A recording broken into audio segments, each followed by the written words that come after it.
So gas তো almost মেহেদি ভাই ঘুমাইছিল। মেহেদি ভাইরে ঘুম থেকে উঠাইয়া আপাতত নিয়ে যাওয়া হচ্ছে। আমরা এখন যাবো, নিচে যাব। তো আমাদের লিফটের সামনে আছি। সো লিফটের সামনে যাওয়ার পর আমরা এখন নিচের দিকে যাই এবং দেখা যাক আমরা কোথায় কোথায় যাই। এবং আজকে যাবো, ছবি তুলতে যাবো বিভিন্ন জায়গায়। ছবি টবি তুলে সব কিছুকে পুরো দুবাই শহর আপনাদের দেখাবো।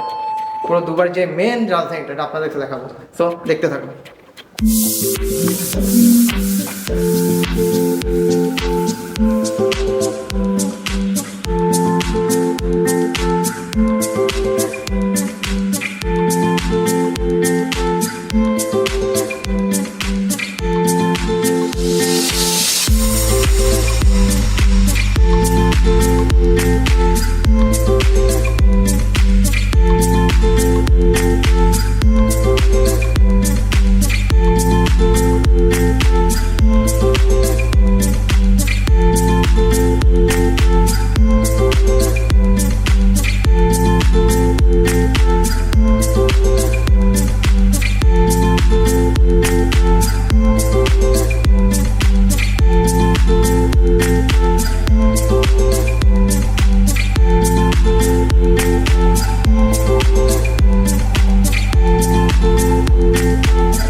দুবাই শহরে যদি কিছু থাকে সেটা হলো গাড়ির রাজ্য। আর গাড়ির রাজ্য দেখতে হলে এই পুরো টাউনটাই চলে আসতে হবে। যদি এখানে পুরো টাউনটা আসতে পারেন তাহলে এখানে পুরো বাজার গাড়ি।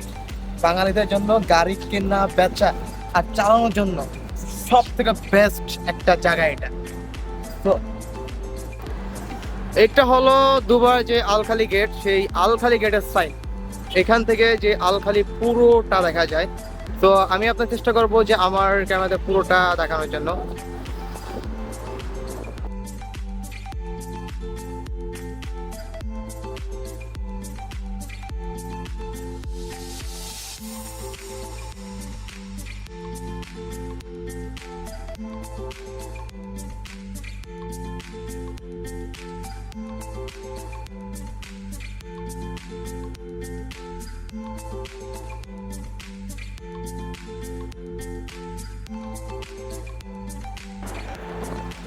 আমরা আলখালি গেট থেকে সরে যাচ্ছি শপিং মলে।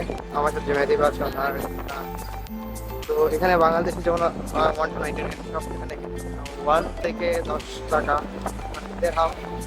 তো এই দেড়হাম সবে যাবে মেহেদি ভাই একটা জুতা কিনতে। মেহেদি ভাই জুতা পায়ে কিন্তু নতুন জুতা, তারপরে সে আর তার আরেক জোড়া লাগবে নাকি মেহেদি ভাই? এক জোড়াতে হবে না? কয় জোড়ার প্ল্যান? হ্যাঁ, 9-10 মানে এটা বাৎসরিক নাকি উইকলি প্যাকেজ?